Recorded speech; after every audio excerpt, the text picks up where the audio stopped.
Muted. There we go. Welcome to. I thought I hit it twice. Whoa. This is going to be a crazy show. Welcome to What's Up Wednesday. This is May 28th, 2025. We got a really exciting show for you tonight. Vincent and I have been working on this for a while. Vincent, say hi to the folks. Hello, everyone. Hopefully, how are you doing tonight? Yeah, right. Vincent, where are you coming at us from this evening? I am currently in Oxnard, California, hanging out at the beach. Been here all day. If you're not familiar with California, where might Oxnard be generally? Yeah, so approximately, let's see, halfway, 3/4 between, listen to me, Los Angeles and Santa Barbara. Okay. So yeah, I'm 25 minutes from Santa Barbara. How about that? South of Santa Barbara. I did Santa Barbara in my sports car road trip back in 2015, which probably lit the spark for VanLife. That is a beautiful town. Yeah, it's great. Did you do the 155? Is that where you were on? No, I did the A1A or whatever it is there. Okay. Highway. Yeah, it was stunning. And then it kind of turns into the massive freeway system that is Los Angeles. Right. So Vincent has an amazing story, and he's been really gracious to share his time tonight. And while we're certainly going to talk about his van, which is this rig right here, I think his story is interesting, if really not more so than the actual van. So here's what we're going to kind of talk about tonight. And this is a phrase he coined. I can take no credit for it, although I might make a t-shirt. Live like a dog. And his story and mine are a little similar in that I was very dissatisfied with corporate America and really was looking for a different change of life. And his is kind of similar. He was searching for something. So he's going to share that tonight with you. We've got some topics we want to hit. So Vincent, thanks again for being here. And you got your two pups there, right? Yeah. So I just want to apologize in advance. If you hear some snoring, that's from my Frenchie Louie. And he's right here beside me to provide emotional support, as well as Bako. He's behind me. So if you saw the pictures, you know, they're here. Again, they're here to provide emotional support for me during this event. Wait till you see them. They're pretty funny. Yeah. So let me just kind of get through some, if you can help us with the question format, let us know where you're watching from on planet Earth. That would be great. Let us know what your local fuel price is and what your local weather is. I'm here in West Palm Beach, Florida. It's 86 degrees and it was 90% humidity this morning. How's your weather there, Vincent? Surprisingly, it was overcast today. Since I'm at the beach, we have the marine layer, and I think the high today was like 64. So very unusual. Yeah. I'm so jealous. I got gas today for $4.79 a gallon, which is or diesel, which is really cheap for California. Wow. So yeah, that's amazing. It was a little cool today.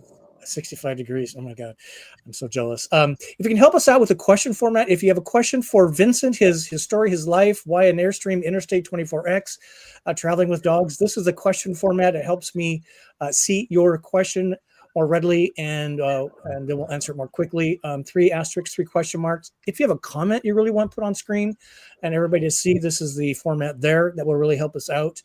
And let me just share real quick, Vincent, with some of the events we have coming up. We've got some really cool things planned just this week. So on Friday of this week, May 30th at noon Eastern, we're doing for our Patreon, some of our Patreon members, a campsite app, a workshop discussion where you bring your favorite app to the workshop and discuss why you like it. That's going to be a hoot. So if you're on Patreon, you've seen that information, I hope. And then on Sunday, we're doing a roundup and potluck. It's the first time doing this. We're inviting folks to our home base campsite, Glam Camp. Oh, you can hear the dog.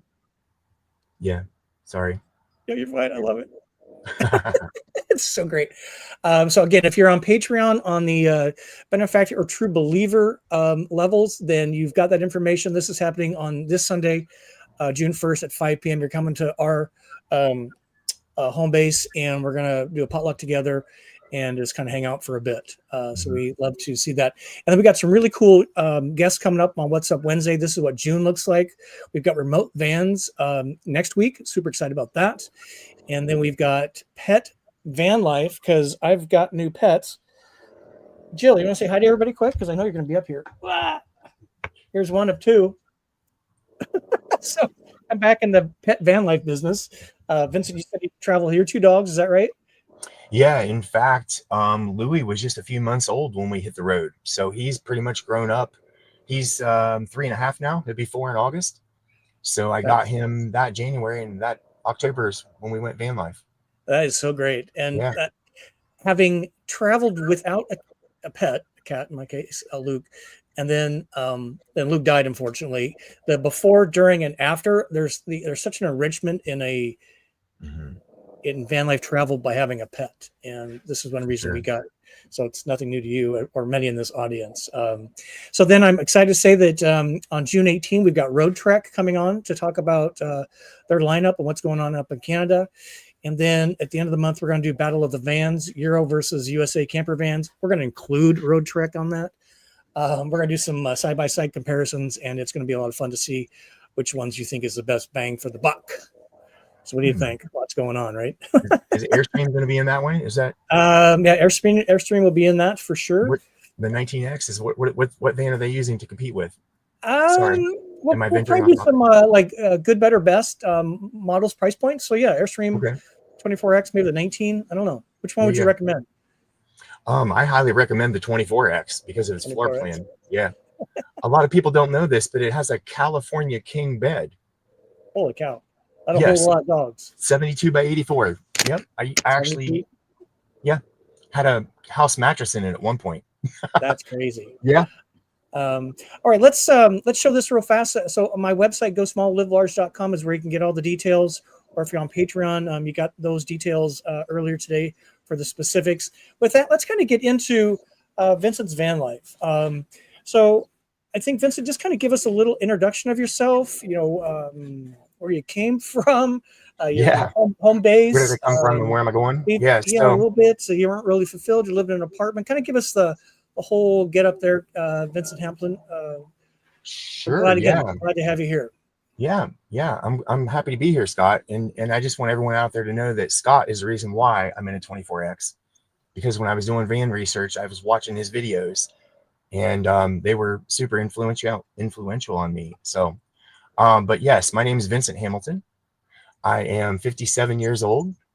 I am originally from a small town in Ohio, Logan, Ohio, the foothills of Appalachia. And I have pretty much lived all over the United States. Went to Ohio University, and once I graduated, did the whole tour of Ohio thing. Lived in Philadelphia for like 7 years, then Atlanta, Georgia, before moving here to California in 2013.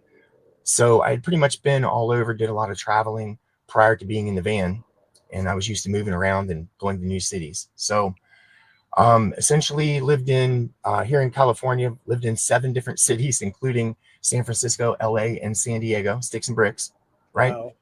Right. So I just want to, when I talk about the comparison between the van and where I lived, I just wanted to expand upon that so you get an idea of, right, some of the places that I've been. So I ended up in Oceanside, California, and, was chasing that material dream. I was living in an apartment. It was a high-rise apartment. I had a view of the beach from my balcony. I lived there 2.5 years. And, by all rights, by every measure imaginable, I should have been happy, right? And happy, I think I was, but definitely not fulfilled. And that's what led me on the beginning. That's what started this journey that has become my van life journey, and how I've ended up here. So I know we're going to expand upon some of that. Okay. Yeah, 100%. So how would you kind of describe unhappiness, unfulfillment, I think you said? Unfulfilled, yeah. For people that are maybe have that itch. I mean, I definitely had that itch, that curiosity that this is not working out. This is not fulfilling me. I love the people I work with. I like my job, but it's not doing for me what I meant to do. It wasn't my mission. How would you kind of describe that feeling for folks that might be having the same feelings, but need to kind of really put a pin on it to identify it? Yeah, Scott, you're exactly right. There wasn't anything particular wrong with my life. In fact, it was quite right. So I had a good job, and I guess I had good coworkers, but I work remotely from my apartment, right? Lived on the beach, had the car, was, going to the gym, whatever. And again, if anyone would have viewed that from a materialistic perspective, they would have said that guy's got a great life, and it was a good life, right? But there was something inside of me, and by this point in my life, again, one of the reasons I talked about all the different places I lived, in my mind, I always kind of had this: what is the next thing? And this next thing is going to make me happy. Promotion, more money, different job title, live in a different city, a house instead of an apartment, this car instead of that car, right? And not to say that it didn't make me happy, but it just felt like something was missing, Yeah. And at that point in my life, not to say that I had everything, but what I did was I realized that chasing this whatever it was that I was chasing wasn't doing it. I had reached a goal, whatever that goal may be, a certain number of times, and left unfulfilled. And then I got to thinking, what is it really? What's the problem? And instead of looking externally, I looked internally. And interestingly, I had I live here in California. I have some connections because I was working for Philips Healthcare at the time. And I was introduced to a therapist, psychologist who experimentally used, I'll say it, psilocybin, right? So I had this super big session, like 6 hours, okay? And came out of that session just a completely different person. Now, I'm not saying I changed overnight or within those few hours, but I was still the same person, but my mindset had changed. I had a different perspective on my life, right? And it was at that point that I started wondering, what is it that's going to fulfill me? There has to be something. And what I realized in looking internally was that nothing external was going to provide this level of satisfaction that was missing my entire life. So it was at that point that I just decided to be, it was down this road of authenticity that I began to travel, which ultimately led to me living in a van. And sort of, I thought living in the van would kind of be the end of this story or the moral of the story, but instead it has provided me a much higher level of refinement or self-reflection than I could have ever imagined, right? Yeah. That's just amazing. And didn't the Native Americans use peyote or something like that to kind of get their vision quest going? Right. It's not unusual. Yeah. I could blame bourbon for mine, but I discovered bourbon as part of this, so that didn't. It was a different thing, I think. Just again, searching for something more fulfilling that could be manageable without upending everything. And if I want to share this with folks, because you have a really nice YouTube channel. And I want to bring this up for folks and kind of absolutely. So what's the name of your channel? So of course my name Vincent Hamilton there at the top, but I kind of I use the phrase Vincent, at least on YouTube, Vincent Van Gogh, and the last name VANGO instead of VANGOGH, Van Gogh, GOGH. Yeah. So Vincent Van Gogh, if you want to catch me on YouTube, it's fairly well developed. I think I have like 5,000 followers. I'm also on Instagram and TikTok. You can find me under Holy Moly Vincent, 1L, Holy Moly Vincent, or on Facebook, Vincent Hamilton. And also, and we'll get into this a little bit later, okay, I also create content on LinkedIn because I am an engineer and I've been an engineer for 25 years. That is so cool. Well, so hit them up, subscribe there. I subscribed. It's cool. I just love to promote people doing YouTube kind of, in my opinion, the right way. So congratulations. So let's talk about this. When we talked, Vincent, a couple weeks ago as part of show prep, this just kind of came out of your mouth. It did. Live like dogs, I think is what you actually said. And it just really resonated with me. And I just love this. This is such a great photograph of your two pups.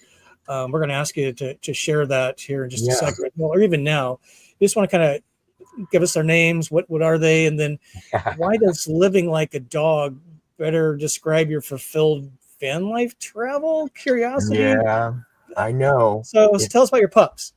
Yeah. So the little guy there, his name is Louis Vuitton. And I named him that because he has that, he has that look and that attitude that you'd expect. And he's, you know, he's a Frenchie, of course, and he's Merle. He's kind of special because he's fawn and blue instead of just being blue. So that's why he has that leopard-like appearance. Okay. And then the big guy in the back. Oh, but by the way, Louis will be 4 in August. And as I said, he practically grew up in the van. And then the big guy in the back there, he is my English bulldog. And his full name, you're going to laugh, everyone, is Bakersfield. But I call him Bako, B-A-K-O. And he is an Old English. If you're wondering why he's so big, he's 82 pounds. And he's an Old English. And the Old English, you know, this is pretty typical of what I experience every day.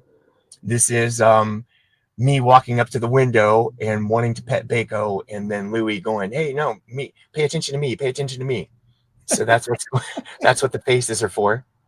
Bako's like, "Oh no, not this again." I can do the voices to them if you like, but that's probably a different show. Right. Which one's in charge, you or them? Definitely Louis is in charge. Of course, I have all the responsibility. I have to pay the bills. I do all the work in the van, the cooking, the cleaning. But he does snore at night. He eats, and he likes to play. So, yeah. That's pretty funny. Yeah. So this, you kind of touched on this earlier, Vincent. We see some questions coming in, so we're going to get to these in just a moment. Sure. Thank you again for using the question format, 3 stars, 3 question marks. So hang tight, folks. We're going to talk about that, but just kind of share. And I just love this concept. And when we talked again, it brought back so much of my story, our story, me and Kyle. But just kind of talk about the self-awareness that you've discovered through van life. How has it helped you become more authentic? And by the way, these are pictures that Vincent has supplied me. This is not an Airstream picture. This is actually his photograph. I can't believe these photographs as we go through these. He should be a photographer. Yeah. Sorry. If you want to see, I have a lot of pictures on my Instagram, but yeah, I'm pretty proud of that photo. That was actually Avenue of the Giants, which is in NorCal. Yep. And I was driving up through there, and I'm a solo traveler, so I parked the van, but you know, there's not many people traveling that road. So I parked the van, ran out, and took this photo. If you ever want to feel like you're on the movie set for what was it, Jurassic Park, go to Avenue of the Giants, because you will feel insignificant, completely insignificant, right? Scott, have you been there? I have not, I don't think, although I did through when I used to work for Apple, we went to Yosemite. And as part of that, we went through and saw some of the giant sequoias. Yeah. But I don't know if they're connected at all. But when you see those trees that are, 1,000 years old and, 1 million feet tall, they're super impressive. 300 feet. 300 feet. Yeah. The largest one's 380 feet, I think, or 308. But anyway, yeah. So just kind of share on this self-awareness, because again, it kind of goes back. I've been through personally a lot the last a couple of months medically, and through sharing that experience, a lot of people have kind of pulled the trigger on a number of things in their life. And I think this self-awareness is just such a great word via van life travel. So just kind of share some of your thoughts on that. Yeah. So by self-aware, what I mean is, as I began on my journey of authenticity, right, I was trying to shed the layers that I had collected over the years, unintentionally being someone else. Okay. So where self-awareness came into play there was I got to reflect on me without any outside influences. And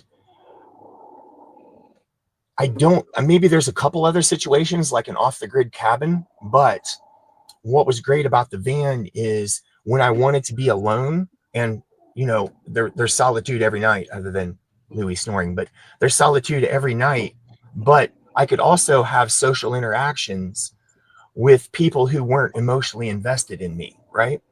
So I could go to the beach and someone may be walking by and just say, "Hey, that's a cool van," start asking me questions, and I can engage in a conversation and have social interaction without it sort of, building up any falsities in me, right? So that's really that the beginning of the self-reflection and the authenticity, and thinking about what is it that I want out of life instead of what someone else expects my life to be, right? So that's what the van allowed me to do. Yeah, investment in myself, and you and I talked about this, Scott. And I have some notes here, so I apologize, but the van strips away all the distractions, and it forces you to listen to yourself, to trust your gut, and to live on your own terms, right? Because like when I'm here in the van, um, not only do I not have family in California, I don't really have family at all, right? Because I'm an older person. So here's what I'm saying: if the van breaks down, if something happens, it's on me, and I don't think about that in a negative way. I think about the personal growth from, being responsible in such a way, right? Where I go, where I sleep, if the van's clean, if we have food, that's all my responsibility. And, I'm the captain of the ship. So that responsibility allowed me to live life on my own terms, and be the person I wanted to be.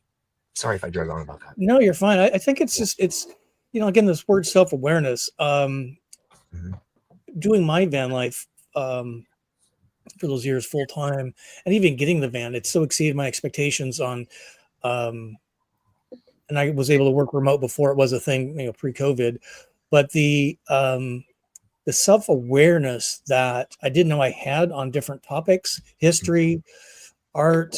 I always liked art, but architecture, Yes. the different cultures of America. I mean, we're all Americans, but it's every state. So many cities in a single state are so vastly different than others. Just that self-awareness of what makes me tick, what gets me excited. Yeah. What are the points of interest? Why would I stop the van and go check something out? The brown signs, I love to talk about those. And I think those are points of self-awareness. I discovered country music, for God's sake, and bourbon, which, and it's just all these things I never knew were important to me. And you talk about freedom, Vincent, and I love van life as an adult because you have all the resources of an adult, but all the freedom of a 25-year-old. Of a child. A child. Of a child. Say But it. it can It's be okay. dangerous sometimes, Yeah. But I think it's you're totally the captain of your ship, as you said. Yeah. I see some more questions coming in. Let me just let him go with one more thought on this. And this is, I love this again, another thing that he brought up, and I love this thought. Let your intuition lead you. So maybe just talk a little bit about what you mean here, and have you discovered your some of your why and how through this, letting it lead you versus having a really structured style of van travel. Beautiful picture, by the way. Yeah. So by the way, that photo was taken Coronado Island. They have beautiful sunsets there. So beautiful sunrises under Coronado Bridge as well, which I think might be one of my other photos. But so I just have a little definition here. Let your intuition lead. It's the voice of your true self guiding you back to who you were before the world told you to be. Right? So what I do, how I live my van life is totally by my intuition. And this may sound a little strange, but I don't plan anything out, even the day. And this goes along with the philosophy of living like a dog. Okay. If you're wondering where that came from. And what I mean by that is, and inspiration, I'm sorry, Bako, but from my dog, Louie, the inspiration every day, and Bako's just not a morning person, but Louie is. So every day when he wakes up, he is excited, he's ready to go, and he doesn't know what the day is going to bring, but whatever it is, he's going to make the best of it. Okay. So what I do is when I wake up in the morning, I will literally decide that morning where I'm going to go and what I'm going to do. So, and just to give a really short example of that, one day I was in Oceanside. I woke up, just simply looked at my phone. It said it was going to rain. I'm not in the mood for rain today. I ended up driving to Yuma, Arizona. Okay. I spent 4 days in Yuma, Arizona to avoid the rain. Okay, and I'm not going to tell that whole story, but it's pretty remarkable. But that's, there's letting your intuition lead, and there's an explanation of the freedom that only van life can provide, right? Because I mean, how else are you going to literally wake up in the morning and go, this is where I'm going to go, wherever it's not raining?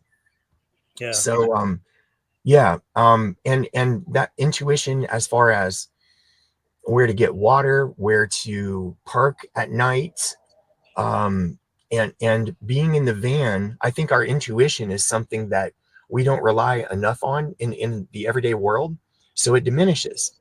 And when you're in a van, it builds it up. Like you're Scott, right? He's shaking his, your intuition. You're like, what? How is this happening? How do I know? And literally, when I came to Ventura, I'm driving up the highway, and I'm like, not that exit, this exit. And I took that exit and drove right into town, and there's a park, and I parked and got out of the van, and there's, I'm talking to people. It just all complete intuition, complete. And it always leads me to something great that I would have never discovered if I would have planned it out. Right? Yeah, no, I'm 100% with you. And when I'm traveling, when you're at home base, you don't need navigation to get around because you just know where you're going and why, and never even give it a thought. There's no intuition, there's no curiosity involved. You're just doing errands, right? Going to work. But when I'm in the van, I have to use navigation. Probably you do too. Many of us do, to get anywhere, because you just don't know what's around the next corner. And I just love that saying, use your intuition, dial up the curiosity. And I think it's important for folks that are doing van life travel now or want to do it, Vincent, is to understand why you want to stop. What are your points of interest? What would cause you to stop in your rig to go check something out? For a lot of people, it's trailheads. For a lot of people, it's being off in the boondocks all by yourself with the moose and the mosquitoes. That's not really the way I roll. But knowing why you would want to stop and check something out. I know my POI very well. I'm not going to stop for a golf course unless it's the Harvest Host. So letting your intuition run wild, letting your curiosity run wild, but having some sense of why, I think is for me. I just couldn't wake up every day and go, so what am I doing today? I need a little bit of framework, to be honest with you. But I have my morning routine, I have my evening routine. I've got content to create. I got partners to work with. So I'm a little different. I used to work too, right? You're still working? Yeah. So you have a little bit of that, but I admire your sense of freedom to wake up and go like, what am I doing today?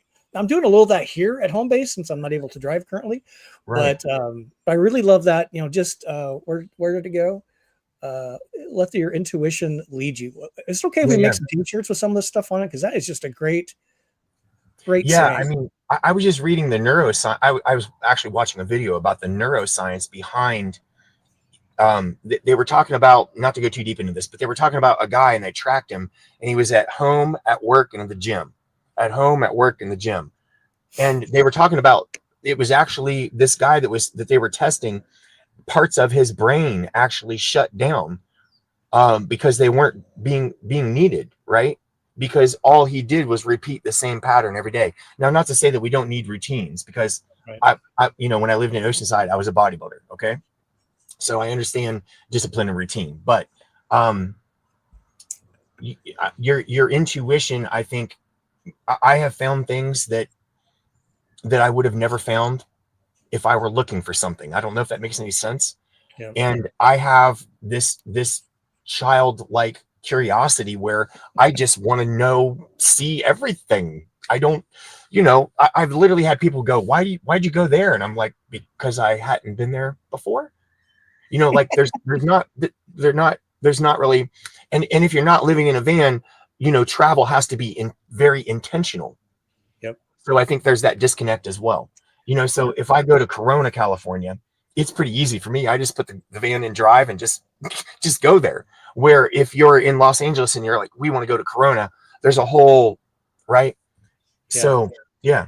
So you can go and see things that you wouldn't normally see just because you have the ability to, I guess, is what I'm trying to say. And that's the beauty of van travel. We're going to talk about your van here. Okay, sorry. Just a second. We're going to take some questions. We got some great questions coming up, but I think the ability to travel with your intuition and curiosity is just, Yeah. magnified by doing it in a van. So, Yeah. And the so van, go ahead. the 24X is the van to travel in. See how I just segued right into that? Sorry. No, you're fine. Let's take some. Okay. We got a lot of folks in here tonight. This is so great. Thank you everybody for joining us. How many people do we have in the room, Scott? 64 so far. Okay. Kind of goes up and down. We got a lot of folks. I'm not gonna be able to say hi to everybody tonight, so I'm looking for. I can. Hi, everybody. I know, right? We got some regulars. So Peggy's got a good question here. Speaking of vans, Peggy wants to know, Vincent, have you lifted your van? What type of travel do you do? Remote, BLM, land, so it's Bureau of Land Management, dispersed camping. So yes, maybe just going to share, is it lifted from the factory? No. Do you do any mods like that? No, actually, my van is pretty much all stock. There's just a few things that I did to it. Recently, I installed some chrome wheels, which I'm, a little iffy about, and new tires. I took the screen door off and changed the blinds, the window covers. Other than that, it is all stock. And it sets a little higher because it is a 4-wheel drive. So it's a 3500 XD EXT high roof 4x4. and I have the 2022 model. So it's a V6 7-speed. And it's actually 4-wheel drive instead of all-wheel drive.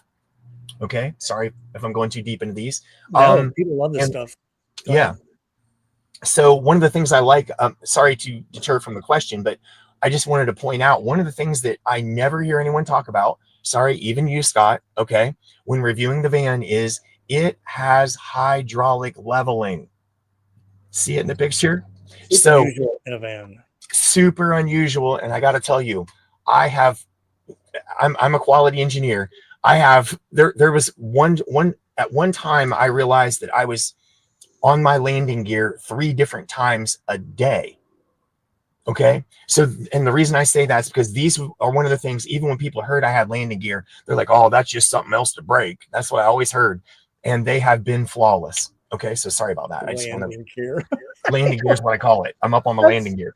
And I got to tell you, it changes. You would be amazed at how it changes the feel of the van because it doesn't rock when you walk. Rock when you walk. I made that up right now. I better coin that phrase before someone else gets it. Oh my God, I should do a t-shirt. So what was the other question? How do I travel? I do it all. Yeah. So I've been state campgrounds. I have been just normal campgrounds. I have done truck stops, Walmarts, street parking, you name it, I've done it. And I got to tell you, if you go on to any of my social media, I'm quite proud of the spots that I have. Although I am here in California, I'm quite proud of the spots that I have found. Some of them are just damn remarkable. Yeah. Yeah. Again, your pictures are they're just spectacular. It looks like you're out of National Geographic. Yeah. So a few more questions here. So RC wants to know, how did the tests go? He's referring to my What's Up Wednesday show last week where I had this wire mesh literally on my head. I'm happy to say that all this, I don't know how the tests went. We see the brain doctor tomorrow. So I'm pretty much over getting tested. It is what it is. I don't think that's going to kill me. So we'll find out tomorrow. Thanks for asking. Let's see. We got a couple more questions. Let's see. We go down here. This is a great one. We always, we're the best audience or what? Uh-oh. Here comes the cat. She's in crazy mode. Okay. Zoomies. See, Gary wants to know, Vincent, what is the reaction from friends, coworkers, family about living full-time in a van? And as the old joke goes, down by the river. Yeah. I got to tell you. What's your coworkers, friends? Okay. So as far as my family is concerned, I have 3 beautiful daughters in Ohio, but the rest of my family has passed. I'm an only child. So my daughters were super stoked about it, especially my middle daughter, Brianna. Not to separate them in any way, but she's a social media influencer, a quite successful one. And she was like, oh my gosh, my dad's going to be a VanLifer. So from the perspective of coworkers, I worked remotely, so I didn't have any interaction other than my manager. And when I went, let me back up just a little bit. I've been an engineer for 25 years, and I've worked remotely and contractually for the last approximately 10. And what I mean by that is, by contractually is, what I'll do is, I'll find like a 6-month or a 1-year contract where I'm working on a certain project, and they'll just hire me for the year, and I'll take time off after that contract is finished. In fact, when I bought the van, 1 month later, I finished up a 6-month contract, and I took an entire year off. We didn't talk about this, Scott. I took an entire year off to travel 2023 in the van. Okay. So I just had my manager, and I wanted to inform him this is what I was going to do. He basically said, as long as you have an internet connection, that's, fine with me. So great question, but didn't really affect me a whole lot. But I can tell you that coworkers since then have been pretty split in the reaction. And I think we're going to get to this later, the social stigma of living in a van. And, I've had people refer to me as being homeless, and what are you do, friends? What are you thinking? That doesn't seem like much of a life. But of course, they didn't really have anything to judge it by, right? The only thing that really people had heard of, I think there's a VanLife show out there with a woman that was in despair and whatever. So most people make the assumption that that's what it is. But I made my van life what I wanted it to be, which was most important to me. Again, that goes along with the authenticity. So I'm kind of saying, no matter what they would have said, I still would have did it. But they were all pretty supportive. Yeah. Yeah. And great to have a supportive employer. Again, this is now everybody's getting kind of forced back into the office. Interestingly, my CEO of the company I worked for at the time had the same mandate for me. So I don't really care where you are, but I don't want to hear about your missing meetings or can't get work done because there's no internet. You're up in the, whatever. This is before Starlink, so yes. Yeah. So we got some other great questions here. So Peggy loves the inspiration plan. Yeah, me too. It's so great. So Sherry, thank you for the great question. Vincent, she wants to know, I'm sure you'll get into this, but why is the Airstream the right choice for you? Sure. Well, how hard do you want to hit? How lengthy of an answer do you want? Okay, so I'll try to keep it short. It's such a handsome rig, and if you haven't been in one of these, they are breathtaking. Yeah. So, while doing my research, I saw a video by Scott, and of course, I had heard of the Airstream brand, the Airstream name. I forget. I think I did see a picture of an Airstream, but it was a GT, which is what I thought I wanted. Sorry if I jump around a little bit. But after seeing Scott's video, I started doing research on the 24X. And in my mind, it was my dream van. Now, that wasn't the van that I went to purchase, but it was my dream van. And regardless of whether I would have chosen new or used 24X, GT, or GL, sorry if I sound like a commercial, I would have chosen Airstream. And I'll tell you why, okay? So, again, I am a quality engineer. I'm actually considered a multi-industry subject matter expert. I've worked automotive, aerospace, med device, and electronics. And okay, I just finished up a contract with Honeywell Aerospace. And so needless to say, I know quality. Now, while I know Airstream isn't perfect, it isn't defect free, I do know that they're heads and shoulders above other manufacturers. I'm just going to say that. I'm not being paid to say it, but that's why I chose to go with an Airstream. Plus, in my mind, I specifically work with suppliers, and the marriage between Airstream and Mercedes was the perfect combo for me, right? Another thing that why the 24X was my dream van, because I was thinking it's an adventure van. It's got all of this extra room. I've got these 2 dogs, and we can go to the beach, play in the sand, play in the snow, play in the mud, whatever, get inside and not worry about staining things or beating it up or whatever. And why I chose to go, just a little bit more, please. Why I chose to go with a manufacturer instead of a custom van builder, sorry, but is I wanted a nationwide warranty. When I bought the van, my intent at the time was to travel to the United States, which I've since changed my mind on that. But regardless, I wanted a warranty that could be, where I could take my van and have it warranted anywhere in the United States. And you know, if you have your van built by a builder and they're in Oklahoma or they're in Oregon, and I don't know who's in Oregon, so I'm sorry, and your van's in Tampa and it breaks down, they're going to say, sure, we can fix your van under warranty, bring it on in, we'll have a look at it. So, right. So not only, you know, just for example, my tires, I went to America's Tire to get tires because nationwide warranty. So if I'm in Kansas and have a flat, I can get that tire fixed under warranty. Yeah. Okay. And you also have landing gear. Oh yeah. There's a lot of features. So the van really was everything I could ever dream of, plus. And I mean plus.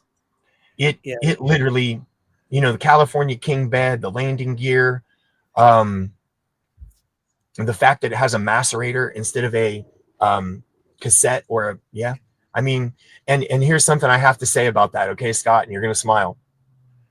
When I would describe my van to other van lifers, and I met other van lifers, if there was ever a naysayer, what they would tell me is they said, you got all this fancy stuff and it's just more stuff to break. And they would say, my van with nothing in it, you know, comparing it to theirs, is much better than this van with everything in it, because you're going to be working on it more than you're living in it. And I got to tell you, that has not been the case at all. At all. I'm so glad to hear that. I had a few problems with it in the beginning. They were just minor. And Airstream worked those out with me, like the removal of my screen door. You know, they modified it to my, you know, instead of just replacing the screen door, they said, what do you want to do? I said, let's take it off. So they worked with me. And I'll tell you, they even gave me a loaner van. Did you know that? No, yeah. That's crazy. Yeah. So when I took my van in, I had 4 or 5 things that they wanted to look at. I'm sorry if I'm dragging this out. And I said, you know, the problem I have is I live full time in the van. And I got to know the manager at that point. Let me think of his name. He's now moved to Colorado. He's the Colorado Airstream manager, but I got to know him really well. I should know his name. And he said, do you want an Airstream trailer to live in? And I'm like, what am I going to do with that? And he goes, well, how about if we give you a van? And I'm like, sure. So here's what was funny. They gave me the van that I originally went up there to purchase. No way. Yeah.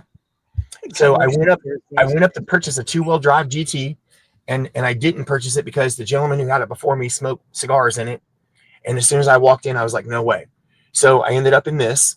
I can expand upon that, but and then when I had problems with this, I went back to Airstream and they gave me the van that I was going to buy, and they had done something to the interior to get rid of the smell. They had it treated with some kind of So I drove it. And it was a great van. They only wanted, it was much cheaper than this.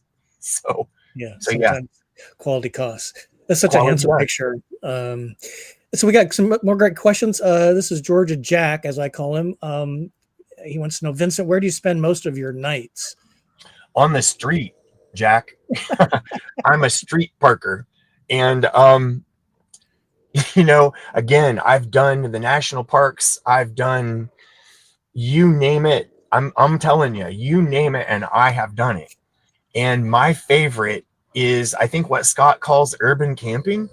Am I right, Scott? Yeah. And I got to tell you, I find a lot of entertainment in it. It's sort of challenging, and it's more than sort of challenging. It's challenging, but you're rewarded. You reap a great reward if you find a great spot, you know, that's on the level and you have a view, the sunset, the ocean, whatever. And that's what I choose to do, and I enjoy it. And I got to tell you, I think people make, you know, not picking on anyone, but I think people make a big deal about that, because that's the question I'm asked more than anything is, where do you park? Where do you park? And I've never had a problem. And by that, what I mean is a problem. Have I gotten a knock on the window? I have, but all it's ever been, and I got to think about this, all it's ever been in the 2.5 years I've been in the van is, sir, you're going to have to move. I've never had like a tow truck show up. You know, it's never been like, it's never been like policemen, let's search your van, or, you know what I'm saying? It's a knock. Can you move your van? Sure. It's an inconvenience, but yeah. No problem. No problem. all these years I've had it one time, which is, pretty crazy. Here's a great Yeah, question. sorry. I'm excited to hear the answer because I don't know the answer to this one. So Van Can Do wants to know, Vincent, weather seems awesome in California, but how do you survive the high cost of living? So do you still have a terrestrial apartment or something like that, or a storage unit, No, or so just I'm everything full has to? time. So one of the things I wanted to talk about, in the price of this van was that I've lived in California for 12 and a half years now, 10 years before moving into the van, and I paid rent. And, I'm just going to be very upfront about this, about the answer to this question. So was this van expensive? Yes. Um, are the payments higher than what a typical van would be? Yes. I mean, not much, depending on what you're looking at, like a Winnebago Revel. But more importantly, after you live in California, I'm going to turn a negative into a positive, okay? After you live in California for a few years, everything else seems cheap, okay? So my apartment was $3,200 a month, and compared to the price of this van is inexpensive. But more importantly, here's something that Well said. that I wanted to talk about was an investment in self.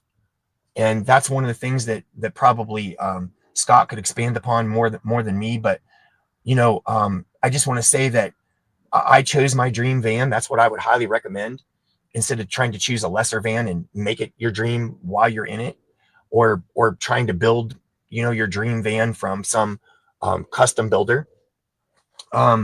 Just buy your dream van, live your dream life, and not everything has to be like an investment. Like, I've had people say, oh, you paid so much for that and it's a depreciating asset and all this, or it's depreciation on that. And I'm like, not everything in life has to be like this good deal. And really what makes this a good deal, not in a bank's eyes, but in my eyes, is I get to live this life. And this is, even if I were living in Ohio and paying equivalent rent to what this van, I would much rather have this van than I would an apartment anywhere for any price, actually. Raise your hand if you know what he's talking about, right? Yeah. Let me add this to the story real quick. Okay. Just real quick. When I bought this van, October 29th, 2022, I broke the lease to my apartment. So I had to go down and pay to get out of my apartment. Right. So they said, you break the lease, you got 30 days to move out. And I thought, I got 30 days to transition out of the van out of the apartment into the van. Here's what I wanted to say. Drove the van home that night, parked it in a parking lot behind my apartment, slept in it that night, did not go back to the apartment. I slept in the van in the parking lot for 30 days rather than live in the apartment and have the van in the parking lot. And it wasn't because I was afraid to get it stolen or anything. It's just because when I spent the night in the van, not only did I sleep better than I ever had, and I got two other friends that have vans that are similar and say the same thing. Best sleep I ever had in my life, but most importantly, right here. Right here. Raise your hand if you know what he's talking about, ladies and gentlemen. It felt like I was home. Home. Okay. Yep. So when people say I'm homeless, I say, first of all, homeless has nothing to do with the lack of a house. If you look up the definition of home, has nothing to do with, it's a shelter. And this is a shelter. Yep. So, but anyway, the difference is this feels like home and my apartment did not. It was just cold and superficial, like everything else had been up to that point in my life. Sorry. Well said. So some great comments here. Sherry's like, the van always leads me to something great. Can be a life choice and embracing your surroundings. Gary's got a good one. Also, don't drift through life. Be curious. Might be another great. Sure. All these great T-shirts I should be doing, but don't. I know, right? Why aren't we taking these down? I know, right? You got the recording, Scott, so we'll go back over it after the show. We got about 10 minutes left. Okay. So get your question in. So I'm going to put this on the screen and put this image up because this is a beautiful one. Right to this question. What do you do to get past the planned destination travel? Because that's what I did for years while working for work. So how do you get past the planned destination, kind of living vicariously every day? Yeah.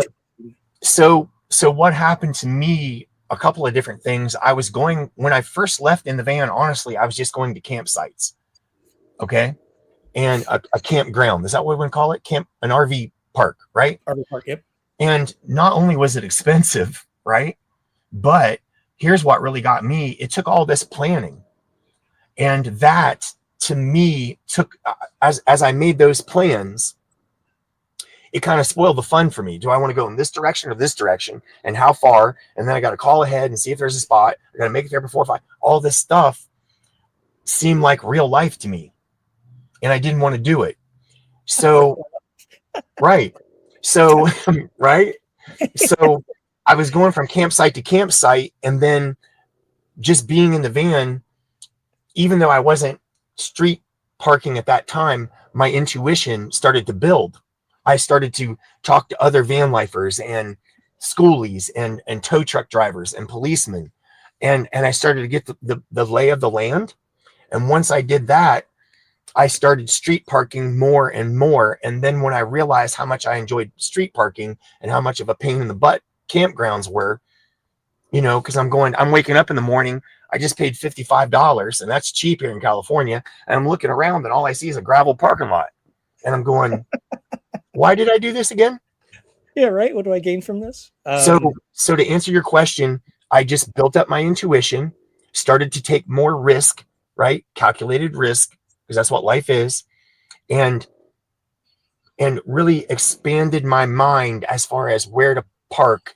And, you know, just real quick, I was street parking in Palm Springs, just to give you an idea.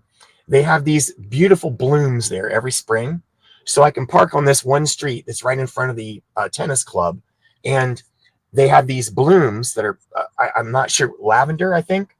And I open up the side windows, turn on my super fan, and it pulls that smell inside the van as I'm sleeping. And I'm going, this is a street park. This is an urban. I think I hit it on the head there as far as what Scott's talking about. And these are things that you never think about unless you're in a van. I'm thinking I can park near these trees that smell beautifully, and all night long I have that smell in my van. Sorry, living like a little weird, but yeah. No, I totally understand what you're talking about, and many of us do. Roger's going like, okay, we got to try this urban camping thing. Okay, a few more questions. We got about 7 minutes to go. We don't want to take too much time. So here's Beyond the Fern. She too has a great YouTube channel. This is Frisco T. Vincent wants to know, do you ever get decision fatigue without not knowing where you'll be ahead of time? How far do you travel in a day would be a second. Yeah. So that is a great question. And that can be overwhelming. And just to clarify, it's not that I never go back to the same spot or I never stay in the same area. I do return to spots sometimes more than once or twice, you know, in a row. It's just more on, so how I keep from getting fatigue is to not make those random decisions in a succession. Does that make any sense? So if I start to get that decision fatigue, I'll go, you know what, rather than look for a new spot tonight, I'll go back to the same spot tomorrow. Now, tomorrow, I may not go back to the same beach. We might as well say that, if that makes any sense. So the days are never the same, but they're not always me making decisions all the time about everything either. But let me add this. The more you build your intuition, the less decision you make. Your intuition will lead you. So you're not actually thinking, do I go here? Or do I go? Just like I was saying when I rolled up the Ventura, I literally going up the 101, I see the first exit and I'm thinking, no, first exit's usually not too good. Should I do the second exit? And it says the next 4 exits. So I'm literally going, I think I'm going to take exit number 2. Remember that show? Would you like what's behind door number 1? Let's make a deal. Yep. No. So literally, I guess I am making the decision, which of the 4 exits, but I'm not, you know, going, I'm going to go here and then here and then here and then here. Right. Okay. So Sorry. how many miles do you typically travel in a day? Well, that 100 again, or a few dozen? both. Okay, depends on the So day. I may wake up in a day in San Diego and drive to Yuma, Arizona, or I may wake up and go 2 blocks down the street to a park. Sorry, is that No, that's not fine. answer the question good enough? No, that's good. That's perfect. Yeah. So Dave's got a question here. Vincent wants to know: does your rig have propane, Yes, sir. dual rear wheels, and Yes. generator? We know that the 24X and the 19X have Volt on board. Is that right? Yes. So I do not have the E1 package. Oh, That's you do not. another. Okay. Yeah, it's another $35,000. A $35,000 option. So sorry, my van is all equipped with Volta, but it's not. It's Xantrax. Yep. It's Okay. Volta equipment. Yeah. So I do have the generator model, and what I intend to do is eliminate that generator, add an alternator, and replace the 2 Battleborn batteries with a bigger battery pack where the generator was. It does have dual rear wheels, if I could say that. And that is one of the things that I truly love about the van. A lot of people tell me, a lot of people complain about the dual rear wheels. I love them. And I'm told that if you off-road a lot, you'll get rocks caught between your tires. And I don't off-road a lot. I have had it off-road, including a creek bank, which is one of the photos that I sent literally down in Rattlesnake Creek in Eureka. I've never got a rock caught between my tires. And what was the other question? Sorry. No, that's it. Okay. So I'm trying to get through this. We just got about 5 Yep. minutes left. So Gotcha. Cyrilla's got a question here. So Yep. You're still employed. The question is, I want to ease into this, but can you afford it? So you're still gainfully employed, right? Yes. Again, I work contractually. Yeah. And I actually just finished up a 1-year contract with Honeywell Aerospace. Nice. So, I don't know how to say this without it coming. And you're saving money by not having the apartment and some of the overhead. Yeah. I mean, So I have a 6-figure income. So yeah. As an engineer. I don't know if I should have said that or not, but yeah. It helps. Well, Yeah. like you said earlier, I'm not doing van life travel even during the time to save money. I'm trying to take it all in because yes, my van travel days might be over if I can never get behind the steering wheel again. So I'm that would taking be it all in, unfortunate. not to try and save money. A couple more good Right. questions, and we'll call it a wrap. Roger and Jane, he's very organized when they travel. Wants to know, what do you do for internet? That's a great question. Yes, sir. That's a great question. I use a PepLink router. Oh, And if you've never heard of PepLink, it is awesome. I'm doing 300 megabits a second, and I even have a guest Wi-Fi signal. So I'm doing the 2.5 and the 5. And one of the cool things about it, I don't use this option, but with this van came equipped with a powered antenna. So I just wired the antenna right into the PepLink. And then to power up the PepLink, it has 4 options, or it has 4 ports for SIMs. And you can use up to 4 different carriers, and it'll actually switch back and forth between carrier depending on signal strength if you set it up that way. Now, what I did, and I want to talk about this because Airstream didn't even know this. So I got the PepLink router off of them. I think it was like $3,500 installed. The antenna was already there. And to gain service, all I did was called AT&T, right, my carrier, and I said I'd like to add a line. So they sent me like this iPhone 13 for like $1, right? Took the smart SIM out of the iPhone 13, installed it right in the PepLink router, and voila, you have a cell phone signal. Now, what's advantageous about that, real quick, is if you get a hotspot, you will be limited. No matter what hotspot you get, it's limited to 50 gig. It's some kind of a law from the FCC. But if you have a cell phone, it's unlimited. With the smart SIM in the PepLink, it thinks it's a cell phone, so it has unlimited data. Hopefully that was a good answer. Super great. We still got a bunch of good questions in here. Sure. Let me just see if I can just select a couple. I'll make us run over a few minutes, but these are great questions as always. So how long, Vincent, is the 24X in length? Yeah, so this is, I get asked that question a lot, and this is a 170 EXT. So it is 24.5 feet long. And it does not, as many of you know, a normal spot, I think is 20. So it will not fit in a normal spot. However, what I typically do, and I don't know how to say this, but I guess you could imagine, is I usually back in and hang the butt over. And I got to tell you, 9 times out of 10, that is not a pain. It's actually an advantage. So like if I go to Oceanside Harbor, I back up to the concrete block, and I've got, whatever, 5 feet that sticks out. So my bed is literally over the beach. Cool. I could jump out of my bed onto the beach, Oceanside Harbor. Hopefully it's not too far down if you're doing that. Yeah, so that kind of answers Roger and Jane's question on the van length. So you've figured out a way to do that very easily. It's hardly ever, the only time it ever limits me is if I'm in a little strip mall where it just has like, how many parking spots can we put in this space? Other than that, it's never. And then what I do is just park on the street and just walk. Yeah. Sorry.